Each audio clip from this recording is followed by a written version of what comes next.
buenas tardes, como cada jueves son bienvenidos a esta conferencia semanal de Escuela de la Fe. El día de hoy, para darnos la bienvenida, nos acompaña el director internacional del Centro Pastoral Fidei, el padre Pablo González. Padre, buenas tardes. Muy buenas tardes a todos, bendiciones. Estamos ya en el mes de mayo, que nos suena mucho a la Virgen María, pero también a ustedes mamás. La gran mayoría de los que participan en este momento aquí tienen ese gran privilegio de ser mamás. Me uno a las oraciones, una gran bendición. Gracias, Álvaro. El día de hoy, padre, muchas gracias. El día de hoy nos acompaña la doctora Pilar Calva. Norberto Zurita nos va a dar pues la semblanza de nuestra conferencista de hoy y enseguida vamos a poder escuchar su conferencia. Muchas gracias de antemano, Pilar. Gracias, Norbert, por la presentación. Muy buenas tardes a todos, sean bienvenidos. Doctora Pilar Calva Mercado es médico especializada en genética humana con una subespecialidad en cigogenética en la Universidad de París, Francia, en donde fue pupila del profesor Jérôme Lejeune, de renombre mundial, a quien algunos consideran el padre de la genética moderna. Él fue el profesor, le convirtió de verdad haciéndole ver que se puede llevar la bata blanca y la cruz al mismo tiempo. También inspirada por el profesor, la doctora Calva obtuvo la maestría en bioética en la Universidad Anáhuac de la Ciudad de México. Es profesora de genética, bioética y ética médica en la Facultad de Medicina de la Universidad Anáhuac, donde imparte clases desde 1984. Además, fue miembro de la Academia Pontificia para la Vida durante 10 años, desde 2002 hasta 2012, en donde la doctora Calva asistió y asesoró al Vaticano en temas de genética, eugenesia, bioética y derecho natural, la reproducción artificial, la bioética y el derecho el embrión humano en la etapa previa a la implantación, muerte cerebral y problemas relacionados con el final de la vida y trauma post-aborto.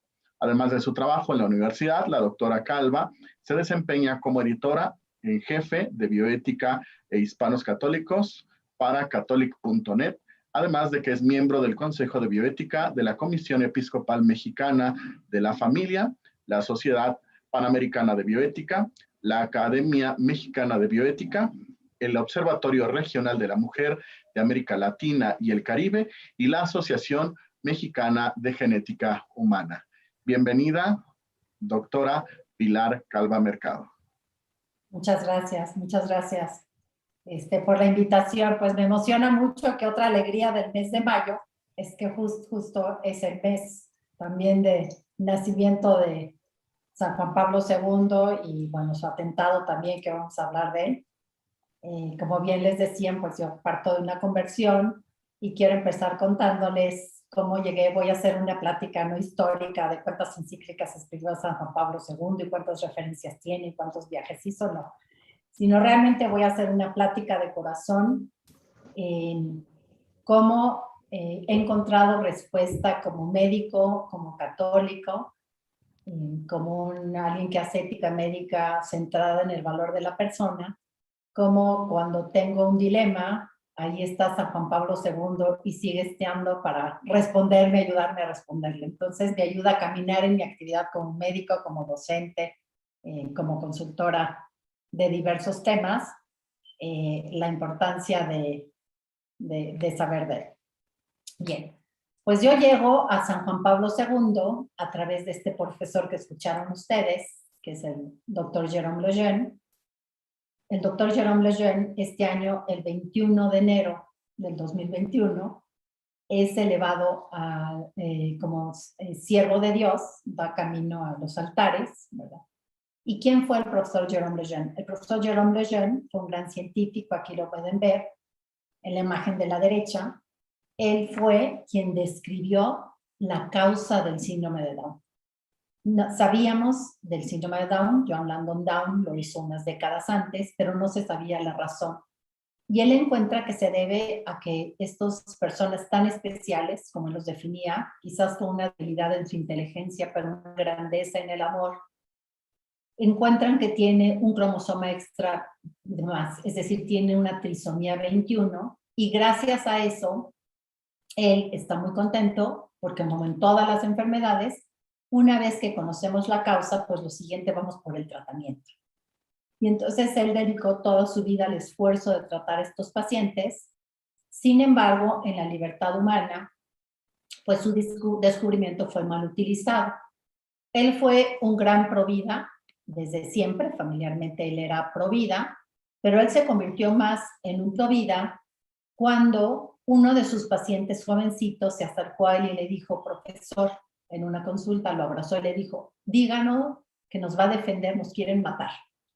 Este chico había alcanzado a escuchar en una televisión que gracias al descubrimiento de Lejeune, ahora se podía diagnosticar este síndrome de Down, trisomía 21, desde antes de nacer, y que esto permitía el diagnóstico prenatal. Esto verdaderamente fue un shock para Lejeune, porque, bueno, como dice el dicho, ¿no? Tanto peca el que mata a la vaca como el que le agarra la pata. Y él se dio cuenta que el descubrimiento que él había hecho se estaba mal utilizando. Él lo hacía en bien de la persona. Él siempre me enseñó que hay que terminar con las enfermedades, pero jamás con los enfermos, ¿no? Es una cobardía deshacernos de quien no podemos atender hoy como médicos. Perdón, Pilar, no se ven las diapositivas. Parece que no está compartiendo pantalla. Qué raro. A ver, pues déjenme salirme y volver a...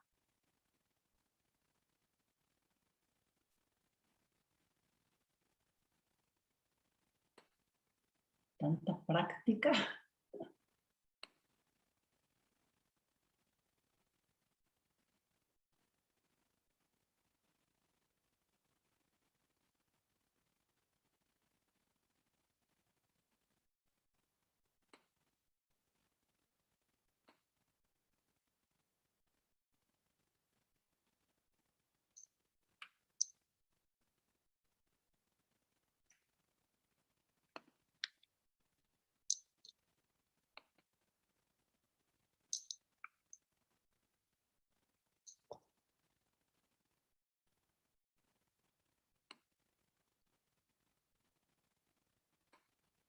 Sí tengo habilitado poder compartir, ¿verdad?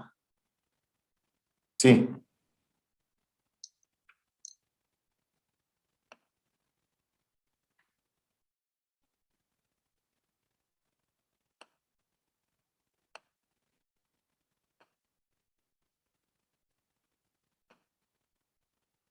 ¿Ahí ya la ven?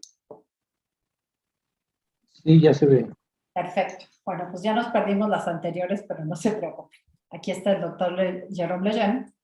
Entonces aquí justamente lo que estaba hablando, que él siempre habló que había que terminar con las enfermedades y nunca con los enfermos. Entonces él estuvo buscando el tratamiento y él fue muy fiel a la verdad. Él siempre dijo en mi servicio de genética, yo no voy a hacer diagnóstico prenatal si no sirve para ayudar a la persona.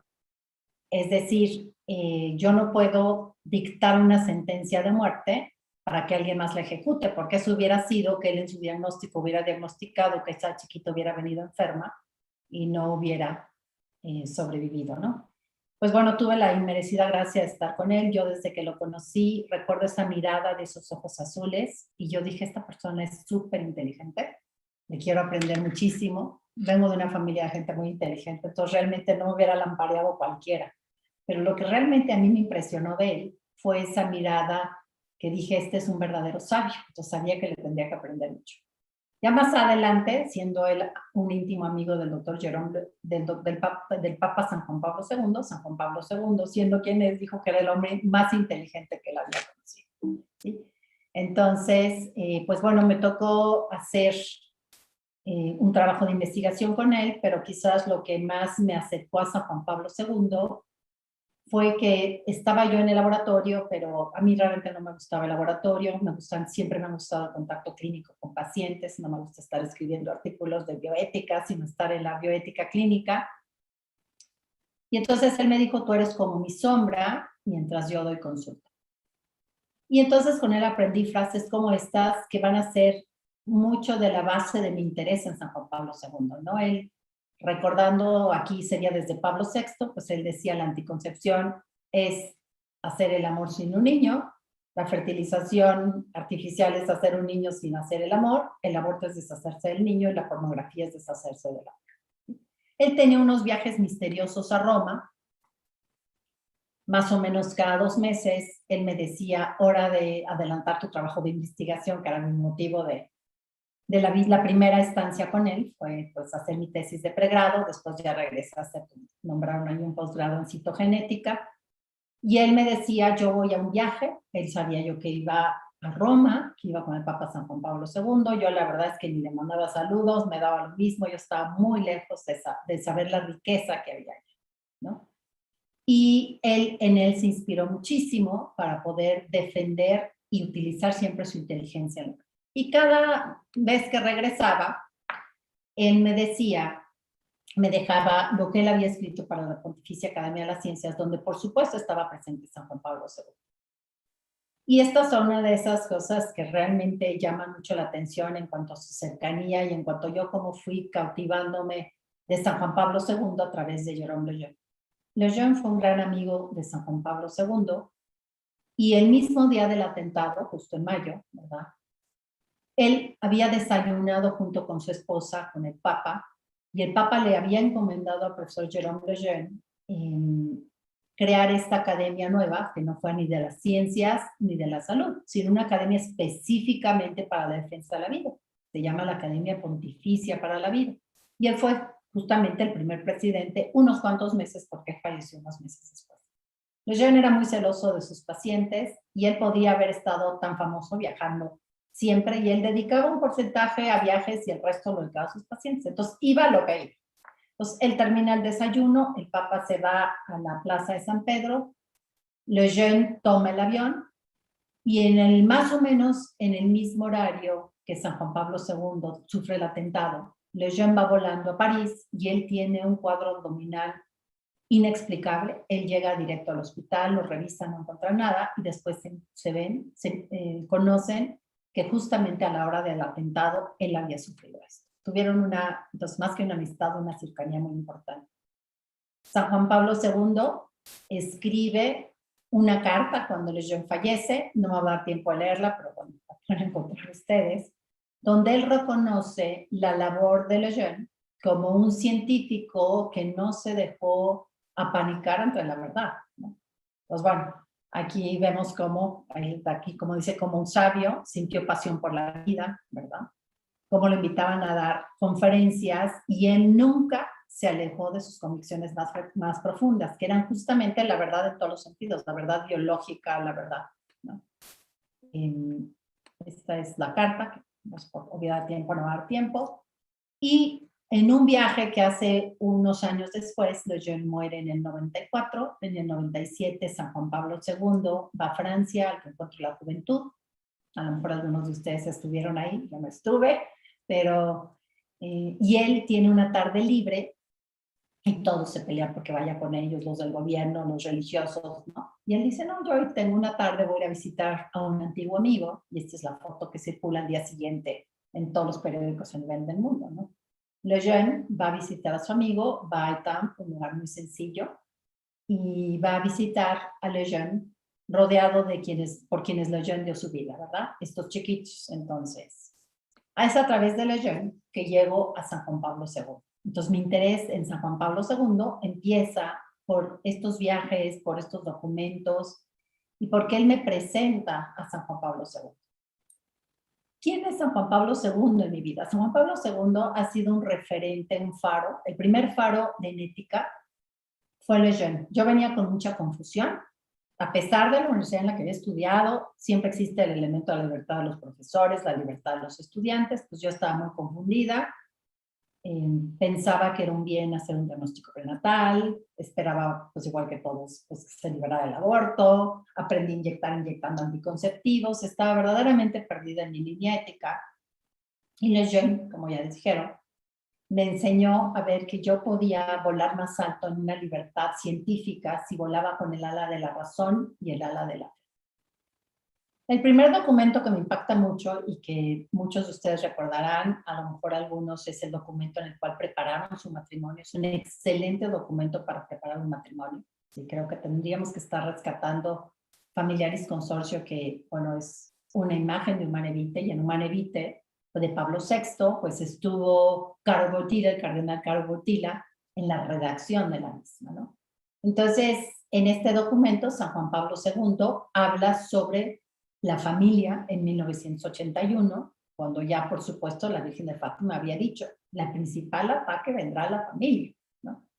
Y entonces este documento empieza a tocar diferentes situaciones de la familia y muy claramente cómo se resuelven estas situaciones de la familia. Entonces un documento que si uno toca o toma hoy, o sea, 40 años después, es tan actual como fue en 1981, es donde vemos cómo los documentos del magisterio se tienen que conocer.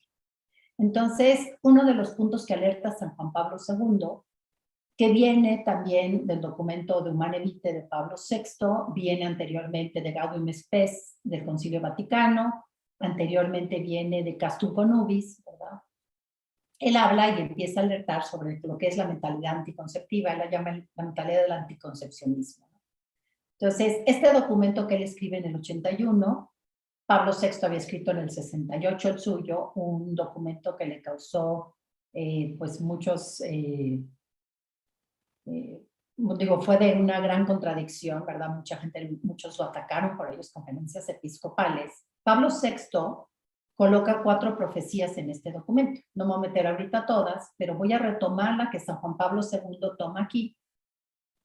Y que es un tema importante. Yo sé que la Escuela de la Fe, el Instituto de Ciencias para la Familia, y bueno, en general, pues todas las instituciones católicas estamos muy preocupadas por la familia. Y quien forma una familia, pues está muy preocupada por su familia. Y como a veces no encuentra uno las respuestas, y yo la fui encontrando, y por ahí fue hecho el camino, fui haciendo mi camino como médico, ¿no? Entonces dice, el camino de la infidelidad, ¿no? Sabemos que en los años 60, pues la tasa de divorcio era muy, muy bajita y la tasa de fertilidad muy alta, 6 a 8 hijos. Y sabemos que hoy que la tasa, lamentablemente, de fracaso matrimonial es muy alta. 1 de cada 2 bodas religiosas que celebra el padre, tristemente, terminará en un fracaso. 1 de cada 3 bodas, así de elevado en nuestro país, ¿no? Y sabemos también que la tasa de fertilidad pues está abajo de la tasa de recambio, que es 2.3 en un país en vías de desarrollo, 2.1 en un país de desarrollo, y en nuestro país está ahí abajo del 2, como en 1.9, ¿verdad? Y entonces, pues San Juan Pablo II nos alerta en ese momento, como previendo cómo vamos a estar en el 2021, y dice, en estos tiempos la infidelidad matrimonial, es decir, el adulterio, hace rato que es uno de los dramas conyugales más alarmantes, que lamentablemente ha dejado de inquietar a los hombres de bien. La mentalidad divorcista, ¿verdad?, que implica la situación de los divorciados vueltos a casar, aunque sea dolorosa y pastoralmente singular, ¿verdad?, pues es un fenómeno que debe preocuparnos seriamente. Entonces es algo que San Juan Pablo II desde el 81. Ahora aquí se mete a las causas. Él dice la segunda causa de la infidelidad matrimonial es precisamente la incomprensión de la enseñanza del Humane Vitae sobre la indisolubilidad de los 2 significados o dimensiones del acto esponsal, la unión sexual y la apertura a la vida. Mantener la unidad de ambos aspectos es condición esencial para respetar la totalidad de la entrega matrimonial. Y claramente lo dice la anticoncepción, que voluntariamente, ¿no?, destruye el valor procreador, lleva a entender a la sexualidad esponsal de una forma mezquina, como un amor a medias. Entonces, este fue uno de los primeros documentos, y aquí marcó, obviamente, pues como médico yo venía entrenada, ¿no?, desde mi segundo semestre de la carrera, pues yo aprendí inyectando, poniendo inyecciones anticonceptivas en la gente sencilla, donde íbamos a hacer nuestro campo de salud pública, ¿no?, a imponer anticonceptivos, porque estábamos en la mentalidad mundana, ¿no? Entonces, pues él habla directamente de esto con mentalidad. Él dice, cuando los esposos, mediante el recurso al anticoncepcionismo, separan estos 2 significados de Dios creador, ha inscrito en el ser del hombre y de la mujer, y en el dinamismo de la comunión sexual, se comportan como árbitros del designio divino y manipulan y envilecen la sexualidad humana, y con ella la propia persona del cónyuge, alterando su valor. Entonces dije, bueno, pues ¿qué hacemos? O sea, el impacto no solamente médico, que ese no me voy a meter porque ese no habla San Juan Pablo II, pero es real, ¿no? ¿Qué hacer, no? Y estaba yo en eso, cuando otra, pues divina providencia o diosidencia, yo le llamo, tengo la oportunidad de conocer a otra persona que marcó mi vida y que fue una gran amiga de San Juan Pablo II, que es la señora o doctora Mercedes Arzú de Wilson. Ella también fue una gran amiga, ella quizás son las imágenes donde por primera vez conoce a San Juan Pablo II, y lo conoce porque ella, siendo una buena católica, pues cae en la trampa, ¿no? De, hijo, ya tuviste 2 cesáreas, te vas a morir, no te vuelvas a embarazar. Entonces ella está viajando por diversos países, el primero son países islámicos, después está en Australia por el trabajo de su esposo. Entonces ella conoce como buena católica el método del ritmo, pero todo el mundo dice, no va a servir, te vas a embarazar, y la siguiente cesárea, ¿no? Los dramas que nos llegan a los doctores también, y que a través de las bocas de los doctores seguramente les han llegado a varios de ustedes, ¿no? Y ella encuentra en un periódico el método Billings, le da mucho gusto, apoya muchísimo a los Billings, de hecho ella pues le toca recoger las muestras de orina para que el doctor Brown haga la correlación hormonal. Después su esposo es transferido a Estados Unidos, ella como guatemalteca no puede entrar tan directo, entonces la regresan a Guatemala y ella pues quiere enseñar esto a su familia. Pero dentro de toda la facilidad que implica este método de regulación natural de la familia basada en un biomarcador, aquí lo vemos, que es una secreción cervical que produce la mujer, se da cuenta que está todavía complicado para la gente de campo. Sus hermanos lo entendieron, pero cuando ella trató de enseñarlo a la gente de campo, pues costaba mucho trabajo. Entonces ella simplifica este método Billings, se llama el método de la ovulación, y es lo que le presenta a San Juan Pablo II. San Juan Pablo II le presenta y le dice, mire, tiene una gran eficacia, como los mejores anticonceptivos, ¿verdad? No hay diferencia estadísticamente significativa ni con la mejor pastilla, ni con la ligadura ni del hombre ni de la mujer, ¿verdad? Y si nosotros enseñamos a los esposos que cuando llueve, si siembran, crece la semilla, que cualquier gente sencilla lo comprende, y más trabaja en el campo, y que lo mismo sus esposas producen una secreción que si ellos reconocen y siembran la semilla, que es depositan la semilla de vida del varón, que es el espermatozoide, en esos días, pues se van a embarazar, y que tienen también la inteligencia de poder espaciar sus hijos. Y esto embona perfectamente con lo que San Juan Pablo II había escrito. San Juan Pablo II dijo, en cambio, cuando los esposos, mediante el recurso a periodos de infecundidad, que son los cafecitos, cuando la tierra está seca, o no el cerro seco, entonces no está infecundo, respetan la conexión inseparable de los significados unitivo y procreador de la sexualidad humana. Se comportan como ministros del designio divino de Dios y se sirven de la sexualidad según del dinamismo original de la donación total, sin manipulaciones, sin alteraciones. Aquí, bueno, pues es puesto de manera muy gráfica, tenemos un relojito. Nuestro ciclo menstrual es cíclico y solamente unos días en el ciclo la mujer se embaraza.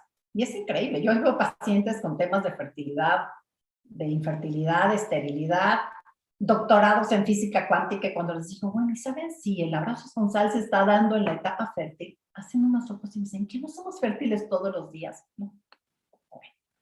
Entonces, esta señal después fue estudiada por el doctor Odeblad, que hizo una microscopía electrónica. Es fascinante la fertilidad de la mujer. Tenemos que recobrar a todas las mujeres, especialmente a las más jovencitas a través de sus mamás, que sepan que un gran don del ser mujer, acabamos de pasar el 30 de marzo y ahora vamos a hacer el mes, ¿no?, de la mujer desde un punto de vista de fecundidad, ¿no?, que no necesariamente tiene que ser una fecundidad en hijos. Las religiosas tienen una gran fecundidad también, pero no dejan de ser mujeres, no dejan de tener el don de la fertilidad.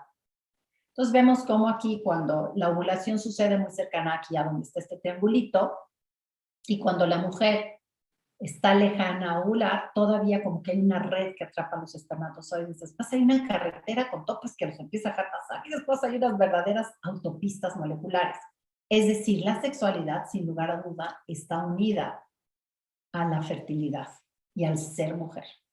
Esto, para quienes estén pensando, el ritmo no sirve, yo soy irregular, les quiero decir que este no es el ritmo, esto no se basa en cuenta de días. Yo no he encontrado ninguna paciente que tenga una situación de fisiológica normal, bueno, está en la menopausia, está lactando, o en una situación médica donde yo pudiera decir, esta mujer de plano no puede distinguir sus periodos de fertilidad. Sí, aquí pues pongo rápidamente diferentes ciclos de diferentes duraciones, pero bueno, todos tienen 2 periodos muy claramente.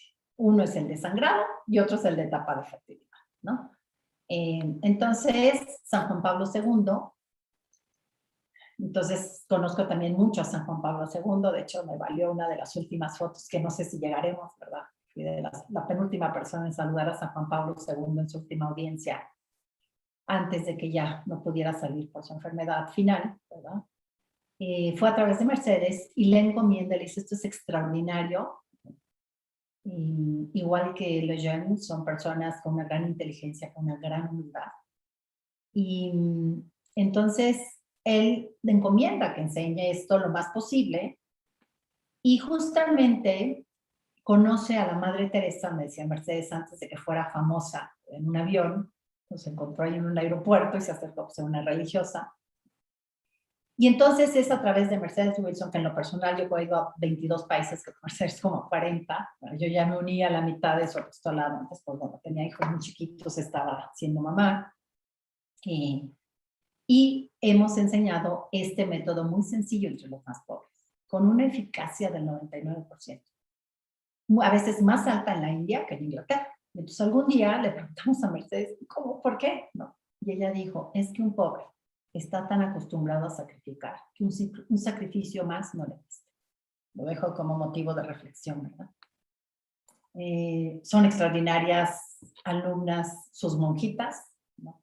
Aquí me acuerdo que estamos en Chicago. Y es extraordinario porque, bueno, uno necesita grandes recursos, uno necesita grandes organizaciones, y cada una de estas monjitas, pues hoy está en Chicago y mañana está en Brasil y pasado está en África. Entonces, pues han sido las mejores difusoras de esta gran verdad que San Juan Pablo II nos encargó tanto, ¿no? A los matrimonios, a los esposos, ¿verdad? Después, San Juan Pablo II, cuando me dicen, ¿cuál es el mejor libro de bioética? Les digo, el Evangelium Vitae. ¿Quién es el autor? San Juan Pablo II, ¿sí? El Evangelio de la Vida, que es motivo del título de esta conferencia, a cual vuelvo a agradecer, ¿no? Tener el privilegio de estar con ustedes, es una encíclica que centra justamente en lo que centró él su magisterio. Él centra su magisterio en el Evangelio de la Vida, ¿no? Alguien más lo pudo haber centrado en un problema económico o en la pobreza, etc. Pero él claramente centra su magisterio en el Evangelio de la Vida, ¿no? Y es una bellísima exposición del valor del sagrado inviolable de toda vida humana, ¿verdad? Sin dejar de ser realista y meterse pues a la hora que tenemos que entrar, ¿no? A la cuestión política y a otros temas de... Es así como San Juan Pablo II observaba ya desde entonces, estamos hablando ahora del 95, el eclipse del valor de la vida en nuestra cultura contemporánea. Hoy pues sobra ponerles ejemplos, poner abrir cualquier red, cualquier noticia de ayer, de antier, etcétera, ¿no? Quizás ayer la más ruda que recibimos fue que el presidente de Estados Unidos, Biden, pues da otra vez muchos fondos para trabajar con células de feto abortado.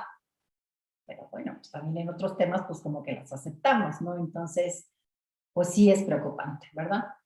Y él da el antídoto. Eso es lo que me encanta del magisterio, que no nos deja nunca como una zozobra, como que siempre nos da esa esperanza y eso, si esto sucede, los anticonceptivos, no, bueno, pues la planificación familiar natural. Bueno, hay una cultura de la muerte y terminar con la vida y entonces aquí tenemos la respuesta, ¿no? Dice, él pide a todos los miembros de la iglesia, entre ellos estamos cada uno de nosotros, que ofrezcan nuevos signos de esperanza para poder edificar una civilización de verdad y amor. Siempre de la mano de la verdad y el amor. Retomo y voy rápidamente a Benedicto XVI. Benedicto XVI tiene un gran documento que se llama Caritas in Veritate, ¿no? Que dice, expresa la verdad con caridad, con amor, pero no puedes amar sin verdad, ¿no? Entonces, estos dos van juntos. Es decir, si traicionamos la verdad, vamos a traicionar el amor. Si traicionamos el amor, traicionamos la verdad, ¿no? Este es otro numeral de Evangelium Vitae, perdón, que me encantaría haber hecho muchísimo de cada uno para tener poco tiempo. Dice, la vida humana es sagrada porque desde su inicio la acción creadora de Dios y permanece en una especial relación con el Creador, su único fin. Solo Dios es Señor de la vida desde su comienzo hasta su término. Nadie, en ninguna circunstancia, puede atribuirse el derecho de matar de modo directo a un ser humano, ¿verdad? Entonces ahí, digo, la genética puede aportar y la aporta y me lo sé, pero finalmente es una razón mucho más profunda. Aquí San Juan Pablo II habla de un tema que, bueno, recientemente ha estado muy en la mesa, ¿verdad?, por diferentes situaciones, y él dice, entre todos los delitos que el hombre puede cometer contra la vida, el aborto procurado presenta características que lo hacen particularmente grave e ignominioso. La gravedad moral del aborto procurado se manifiesta en toda su verdad si se reconoce que se trata de un homicidio. Y aquí él habla de pedir cuentas de la vid, ¿verdad? Entonces, pues habla también, sigue hablando del tema del aborto, lo dejo ahorita para pasar a otro documento. San Juan Pablo II, dentro de esa cultura de la muerte, pues él habla de la muerte no solamente en un sentido físico, que se entiende muy claramente en la eutanasia, en el aborto, que bueno, esto es también abrirles un poquito de apetito para quien se quiera meter a hacer un diplomado de bioética que estamos por empezar, ¿verdad? Pero él también habla cómo muere la verdad. Muere la verdad a través del relativismo ético. Entonces, ahí encuentro una gran encíclica que justamente se llama El esplendor de la verdad, la Veritatis Splendor, ¿verdad? Y la civilización del amor versus la cultura, ¿no?, de la muerte, la sexualidad versus la ideología de género, ¿verdad? Entonces, Veritatis Splendor es, así yo les diría, quizás antes de Evangelium Vitae, yo me estudiaría Veritatis Splendor, que además sí está 2 años antes, ¿no? ¿En qué consiste la Veritatis Splendor? La Veritatis Splendor habla sobre cuestiones fundamentales de la enseñanza moral de la Iglesia. Entonces, cuando uno tiene un dilema, ¿no? ¿Me vacuno o no me vacuno? ¿Tomo anticonceptivos o no tomo? ¿Le desconecto o no al abuelito? Esos son dilemas éticos. ¿Robo o no robo? ¿No? O los jóvenes, ¿me acuesto o no me acuesto? ¿Pruebo o no la marihuana? Ese es un dilema ético. Y eso lo estudia la ética. Modernamente se ha acuñado el término de bioética, pero en realidad la ética es mucho más amplia, ¿verdad? Entonces, este es un documento donde de manera brillante San Juan Pablo II nos enseña cómo razonar, cómo resolver dilemas, nos habla del misterio de la libertad, nos recuerda el gran regalo que es la libertad. Incluso tiene una obra que se llama El don de la libertad. Como lo que más tenemos que proteger, porque es un regalo que Él nos dio. Él nos pudo haber condicionado para que fuéramos buenos, ¿no? Condicionado para que fuéramos saludables. Y Él, sin embargo, nos da el don de la libertad. Entonces, este es un documento para basarse. Otro gran documento que empecé a paladear, certamente les lleno de haber estado algo en la redacción de este, bueno, quizás no sé ya si en la redacción, porque la había muerto en el 94, pero él antes con su documento Biología, Conciencia y Fe, a la hora de leer esto, dije, wow, pues aquí encuentro mucho de lo que yo había encontrado en el 83 con ese documento que les me había dejado, ¿verdad? Fides et Ratio, para aquellos que somos médicos, científicos, muy racionales, todo preguntamos ¿y por qué? Y demuéstramelo dónde dice, ¿no? Y además es una manera mucho de actuar de los jóvenes, ¿verdad? ¿Y dónde está publicado lo que usted dice, no? Se llama fundamental y es muy bueno pedir los fundamentos, ¿no? Entonces, en esta encíclica, San Juan Pablo II habla, y es la razón por la cual se abre la causa de beatificación del profesor Lejeune, y dice, hay que volar con el ala de la fe y la razón. Es decir, si uno nada más vuela con el ala de la razón, pues uno adquiere cierto vuelito porque va nada más con un ala. Pero si uno vuela con ambas alas, ¿no? Y entonces él dice, Dios ha puesto en el corazón del hombre el deseo de conocer la verdad. Y en definitiva, de conocerla a él, para conociéndola y llamándolo, puede alcanzar también la plena verdad sobre sí mismo. Entonces va unida la verdad, que yo les digo con V mayúscula, y la verdad con V minúscula. Después viene en el 95 esta famosa conferencia que hoy ya oímos más hablar de la ideología de género, pero nos tratamos porque esto fue en el 95 y vamos así como en el 2020 despertando y qué es eso, ¿no? Y en el 2020, muchos años después, como que ya empezamos a entender qué es, ¿no? Entonces, en el 95, cuando proponen toda esta cuestión de la ideología de género con la Conferencia Mundial de Beijing, ya San Juan Pablo II, les voy a poner en qué año, ¿verdad? El 15 de agosto de 1988, es decir, 7 años antes del 95. Ahí es donde uno ve lo profético de un pronunciamiento de auténtico magisterio de un papa, ¿verdad? sea, él en el 88 estaba previendo lo que iba a pasar en el 95. En el 88 él estaba previendo lo que hoy íbamos a sufrir por la ideología de género, ¿verdad? Todo este feminismo exacerbado, que pues, el 8 de marzo es muy representativo y entienden en acción lo que es, ¿no? Y entonces, pues él escribe una encíclica. Si alguien quiere valorarse como mujer, si alguien quiere saber cómo se dignifica la mujer, bueno, creo que nos queda claro que con esas escenas de violencia, pues no dignificamos ni a la mujer que está siendo violenta, ni sobre la que violentan, ni con esa violencia del aborto provocado solucionamos otra violencia que se quiere solucionar, que son los feminicidios, ¿no? Entonces, si realmente uno quiere saber cómo se dignifica la mujer y decir, wow, ser mujer, hay que estudiarse Mulieris Dignitatem, la dignidad de la mujer, ¿verdad? Entonces, él en el 88 escribe este documento que es sobre la dignidad y la vocación de la mujer. Por cierto, el primero que dignifica a la mujer es Jesucristo. Fue Jesucristo, la mujer ocupaba el 7º lugar después del camello, la cubeta de agua, la tienda de campaña y el platito, y ya por ahí venía la mujer. Y Jesucristo dignifica a la mujer, pero la dignifica respetando su naturaleza diferente. Somos de igual dignidad, pero somos completamente distintos. Entonces, él ahí habla en este documento, como un signo de los tiempos, pues si del 88 al 95 es impresionante, y ustedes leen este y dicen, wow, aquí está la respuesta de qué tenemos que hacer para dignificar a la mujer hoy en día, que la mujer, justo por el anticoncepcionismo, se ha convertido más que nunca en un objeto de uso. Yo les digo a los jovencitos, en mi época, que son muchos años, a una mujer que se le usaba sexualmente y era uso porque no era su esposo, se le daba un dinero a cambio. Hoy ustedes se entregan de gratis. ¿A quién liberaron? A ustedes no las dignifican. Liberan a alguien de pagar un sueldito, ¿no? Entonces, cuando uno, de veras, métanse este tema, aquellas que forman mujeres, ¿no? Como maestras, como religiosas, como consagradas, como abuelitas, como lo que sea, ¿no? Es un documento donde te queda clarísimo lo que es el ser mujer. Entonces, él habla de la dignidad de la mujer y su vocación, objeto constante de la reflexión humana, ¿verdad? Es una reflexión muy importante. Él habla aquí después, o sea, en el 95, esta conferencia de Naciones Unidas, a partir de la que sacan un documento que se llama la Plataforma de Beijing. Entonces, lo que queda escrito ya es inamovible ahí. ¿Qué hacen cada 5 años? La conferencia de CEDAW más 5 más 10, más no sé qué quiere decir. Bueno, pues es la conferencia en donde a los 5 años se revisa los acuerdos a los que se llegan a partir de este documento. Él manda un discurso para que sea leído por la Santa Sede, prácticamente solamente él y la delegación de Guatemala, donde estaba Mercedes como parte de la delegación, porque su hermano era en ese momento presidente y era el hermano menor, o sea que no le quedó más que estuviera Mercedes ahí. Fueron los únicos que se opusieron, ¿verdad?, a la introducción del término de género y sobre todo a la introducción de esta ideología de género que siempre es perniciosa. No se dejen engañar. No hay ideología de género ni personalista, ni hay ideología de género con perspectiva de familia.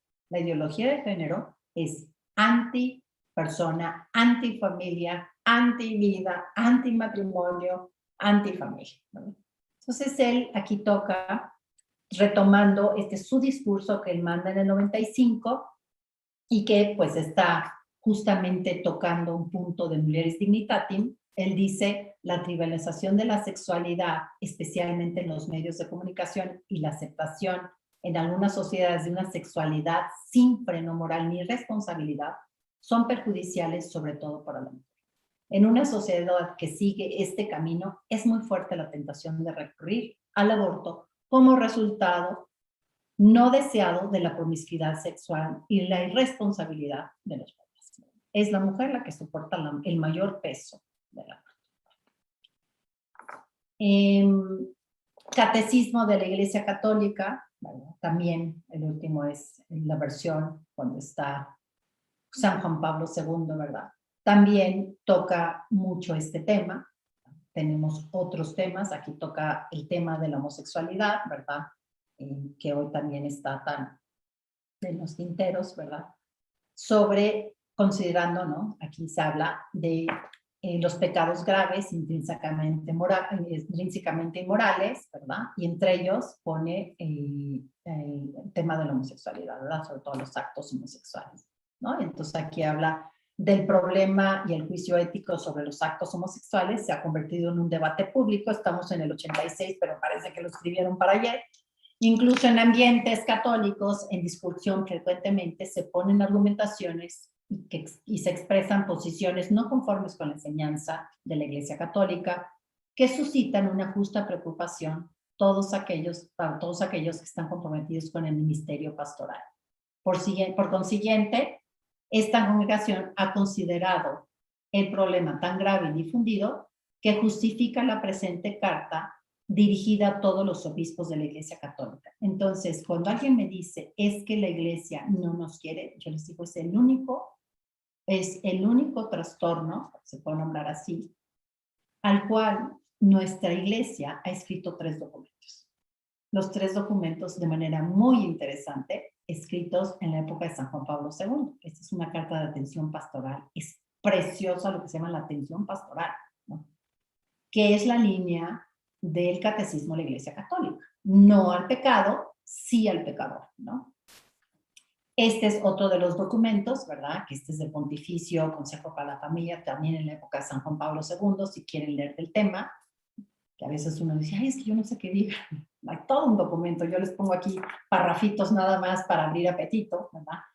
Que es sobre la familia, el matrimonio y las uniones de hecho. Este está hecho en el año 2000, entonces este ya es de la época de Benedicto XVI, ¿verdad? Y finalmente termino este rápido recorrido de San Juan Pablo II sobre el otro extremo de la vida, ¿verdad? La ética del final de la vida. San Juan Pablo II no se le fue nada, está en el Evangelium Vitae. Y quiero decirles que lo más impactante no solo son los documentos que él escribió sobre este tema, es cómo vivió él los últimos años de su vida con una larga, incapacitante enfermedad que era clara para todos, ¿verdad? Volví a venir a México, pues la primera vez era súper jovial y la siguiente vez pues ya traía no sé qué, y la siguiente la andadera y la siguiente ya traía pues, esta plataforma que lo movían y la siguiente no decían que lo siente, ¿no?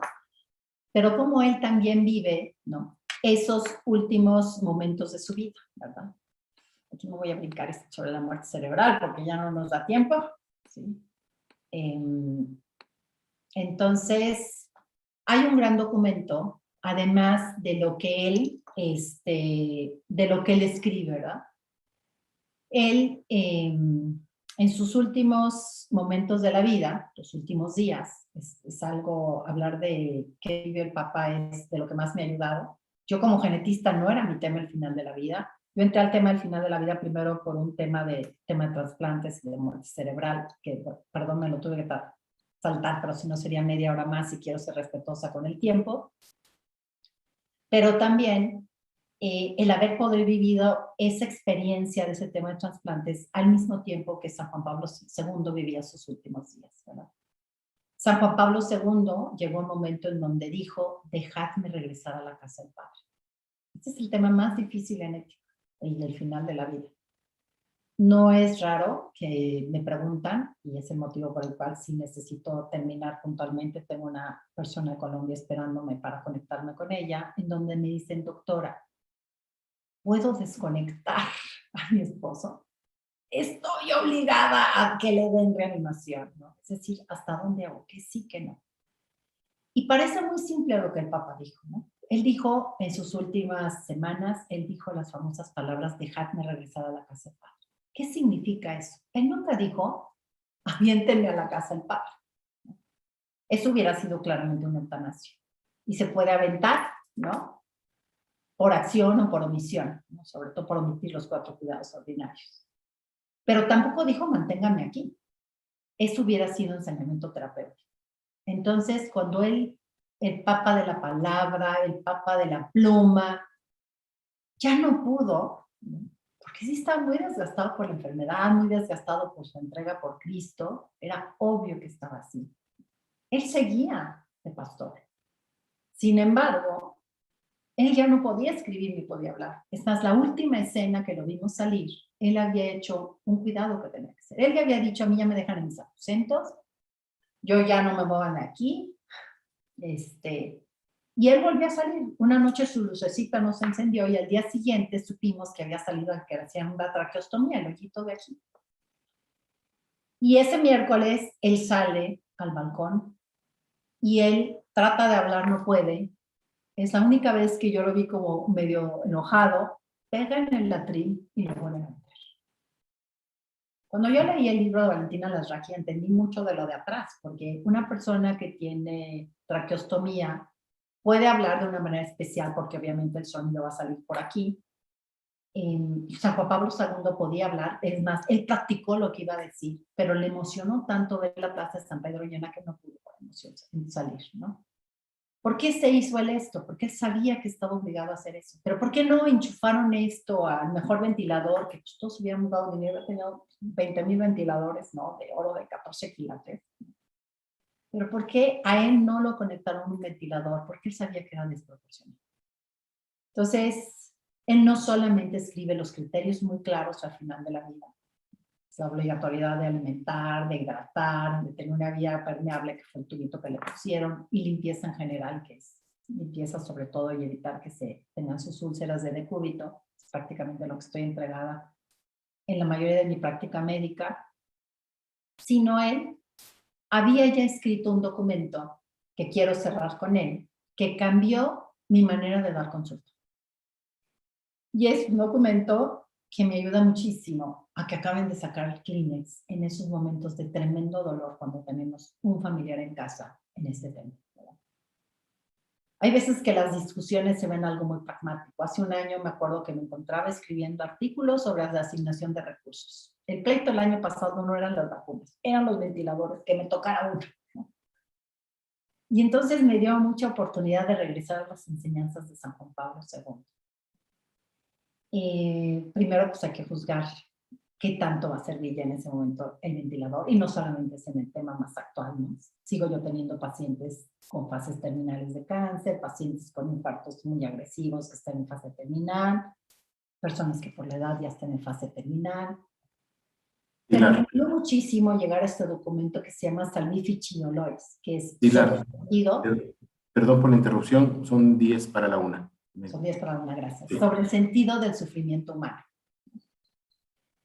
Este cambia totalmente y en resumidas, él recuerda en algo que él después vivió. O sea, cada gota de sufrimiento, y lo sé porque veo a estos pacientes, ¿no?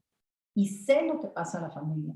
Yo en 3 días, en 2 semanas, es como si yo hubiera vivido con esa familia toda mi vida, porque son momentos muy duros de corazón a corazón, ¿no? Como él dice, ¿no?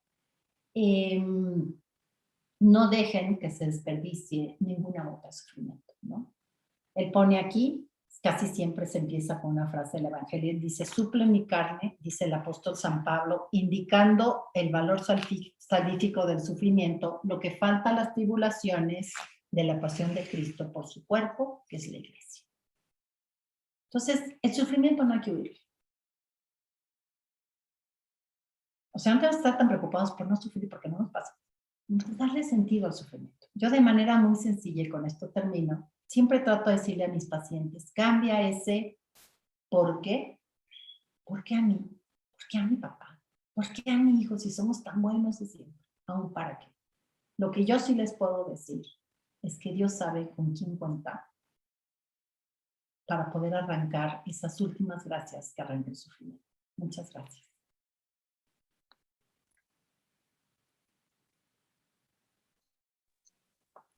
Muchas gracias, Pilar, por estos momentos que nos has compartido. La verdad es que para todos nosotros siempre son como enriquecedores, particularmente hablando de la vida en Juan Pablo II. Yo, porque sé que tienes ahora una consulta que hacer, quisiera compartir nuestra pantalla. Permíteme, voy a buscar nada más aquí. Padre Pablo González, me parece que todavía está por aquí. Pues vamos a... Pilar, pues de parte de Escuela de la Fe, nosotros queremos darte ese reconocimiento ahora de manera virtual a la doctora Pilar Calva Mercado por su conferencia Juan Pablo II en el Evangelio de la Vida, Ciudad de México, 6 de mayo de 2021. Gracias, Pilar. Al final firmamos Padre Pablo González, que es el director internacional del Centro Pastoral Fidei, y un servidor, Álvaro Linares, como director general de Escuela de la Fe. Te agradecemos, Pilar, el haber compartido con nosotros estos momentos de profunda reflexión sobre la vida y sobre cómo Juan Pablo II no nada más escribió esto, sino lo hizo carne verdaderamente, y este testimonio que nos compartes y que a todos nos contagia de una gran esperanza y de gran valentía en la defensa de la vida. Muchas gracias, Pilar. Que Dios te bendiga, que Dios te recompense estos ratos que pasas con nosotros. Pilar, muchas gracias. Soy el padre Pablo González. Creo que esta conferencia sobre el Evangelio de la Vida nos abre el apetito para ir completamente a leer y a estudiar estos documentos. Ha sido un regalo a la inteligencia. Gracias, Pilar. Gracias a Dios, Padre. Gracias a usted por la invitación y la confianza. Gracias.